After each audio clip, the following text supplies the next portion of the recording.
Да разкажа и малко история. Всъщност, че успяхме да се намерим през Фейсбук. Ето това е едно от хубавите неща на Фейсбук. А пък аз разглеждах след това твой профил. И какво Да. виждам там? Един до друг сложени Стравински, Шабан Байрамович, тангото на Горан Брегович и Шостакович. Това ли е съвременният начин за възприемане на музиката и въобще за човек да си я търси и намира? Има много начини, стига да иска да търси и да намира. Вкусовете се променят при мен почти ежедневно, така че не виждам лоша комбинация. Стига да е качествена музиката, винаги е добре да се слуша. Всичко. Добре, тук е хубаво да кажеш все пак с какво точно се занимаваш в момента. Преподавам солфеж в музикална академия и пея от време на време, самостоятелно. Разкажи малко за това пеене. Ами, както знаеш, все още се занимавам с класическа музика и предимно това пея. Въпреки че сърцето ми мал и на други вълни се настройва, но това са други неща. По-лесно в Германия се пее класическа музика, без значение каква е, нали, съвременна, руска, италианска, немска, всякаква предимно. Затова все още има публика. Искаш да кажеш, че не им пееш от сърце? Не, пак със сърце, но както си видял подредбата на музикалните ми вкусове, има и други желания.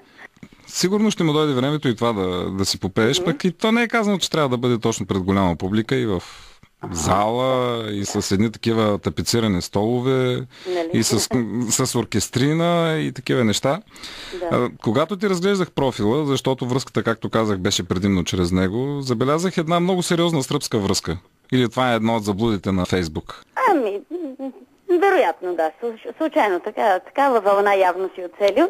Тук имам няколко приятелки, които идват от този регион и с тях си споделяме разни неща. Ако нещо не си забелязал и го няма там, сигурно македонската музика, ама то е нормално за човек, който е роден и израсъл в Благоевград. Май не съм качила много там. Тя не се слуша така на 1500 км.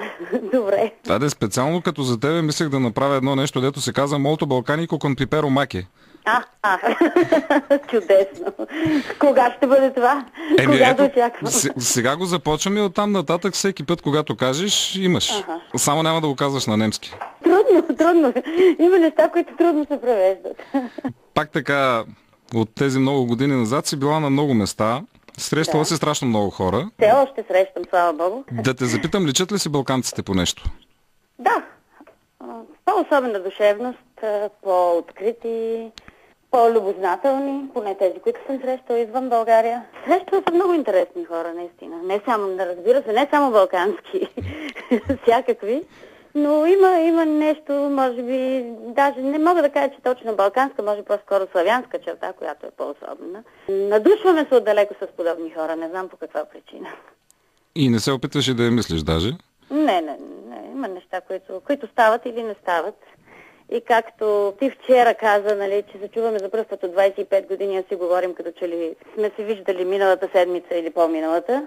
Така са и с по-особените хора, които среща човек. Има хора, които срещам всеки ден и винаги започвам да ги виждам от начало. Нищо не може да продължи там. Винаги някакво ново начало, което да стига до никъде. Не е ли това оглеждане за хората нещо, което в края на краищата ни помага да бъдем приятни за другите, ако щеш? Това, което съм забелязала, че когато сме навън, сме далеч по-интересни от много други хора. Много хора мъчат да спечелят. Поне при мен е така. Приятелството ми или времето ми, компанията ми. Вероятно, защото има много по-интересно с мене. Не знам какви причини. Може би оптимизма, който се излъчва и за лекомислие няма да говоря в момента. Не знам каква е причината.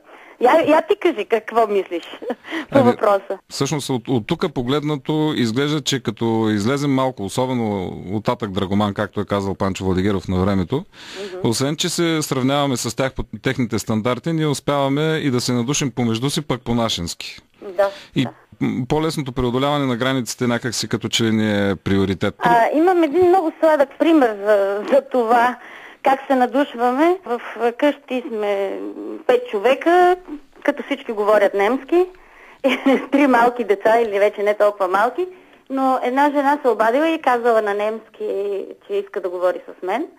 При което един от синовете попитал, нали, кой е на телефона и тя казала пак на немски, една приятелка на майка ти. В този момент той веднага обърнал говора и попитал на български, а ти как се казваш?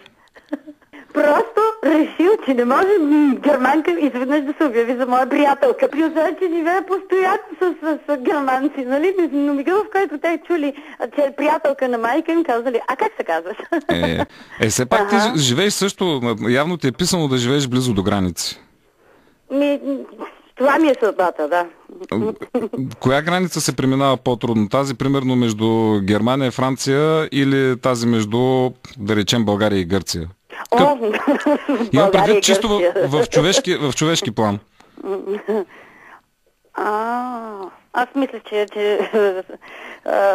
чисто физически е ясно. Едните са си направили нещата удобни, за да не им отнемат излишно време, а пък другите... Това лято ми се случи за пръв път да минавам границата с кола под наем и с 3 деца и направо ми съкратиха живота там.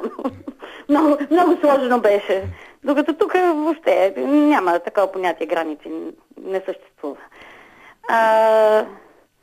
Мисля, че по-лесно, поне за мен, по-лесно се пинява към Западна Германия, отколкото към Гърция. Към Германия изобщо. Значи тия 25 години са ти дали едно такова друго усещане за един западноевропеец. Чак пък западно. Не знаеш, променят се нещата и човек започва да мисли по друг начин. Много неща ме очудваха в Гърция. След като не ме очудват в България, ме очудваха в Гърция. Нали? Даже ми се случи някой да ми се кара на пътя, което в Германия не може да се случи. Нали? Някакъв грък за нещо ми се караш. Представяш ли си това? Абсурдно да се случи в Германия. И в България не би се учудил, ако ми се кара, само че в Гърция ми беше странно. Да, но има нещо, примерно, което в България на колегите музиканти практически не може да им се случи това, което ми разказа с нощи за шефовете от ЦДФ. Нали? Те никой няма да отидат на такова място, нали? Да ти кажат босове на една от най-големите телевизии, даваме ти време, прави каквото ти е кеф, пък ти да кажеш, да, ама всъщност кажи какво точно си им отговорил. Ако го кажеш на немски, даже ще бъде по-разбираемо и по-истинско. Не, аз просто обясних, че се чувствам много по-възкана. Знаеш, че човек не може никога да каже нещо направо, без да направи комплимент, да върне комплимента, който са му направили. И след това казах, че с удоволствие ще го направя, но в момента ми се пеят други неща. Те ми обясниха, че мога да правя каквото си искам, каквото пожелая. Това ти казвам, че в България няма как да ти се случи. В България не забравяй, че много хора слушат музиката с очите, а не с другите органи. Сега ще кажеш, че в Германия не е така. И така е, разбира се, но една голяма част от българските певици си изкарват хляба с пеене на комерциална музика, да речем. Аз съм виждал много талантливи хора. Разбира се, в България. Както и тук, разбира се. Днес, например, в академията, в която преподавам, имаше приемни изпити. И това е винаги много интересен ден. Ние имаме по 2 пъти в годината прием за летен семестър и за зимен. И аз съм споделила с колегите ми, че също като в България, нали, на един такъв ден като днешния, имаше страшно много хубави момичета с къси поли. И след това цяла година няма нито едно момиченце с пола там. Не мога да разбера защо. Само на приемните изпити и в Германия. Аз съм сигурен, че имаш да разказваш много случки, затова специално ще запазя за тебе това Молто Балканико con Pipero Mache. Но сега искам да те задам един въпрос съвсем труден. Значи, представя ми се тая ситуация, че един от синовете ти гласува такова доверие, че не само да му организираш сватбата, ами да му организираш и музикантите на сватбата. И от тук нататък си ти. Какво ще представлява, кой ще бъде и как ще се обърнеш към него, разбира се? Съвсем директно. При всички случаи ще бъдат хора, които познавам. Сега да ти разкажа, моите синове нямат много творчески планове. В това отношение? Но са решили, че ако имат професии, които могат да им позволят, за някои от моите рождени дни ще поканят Горан Брегович.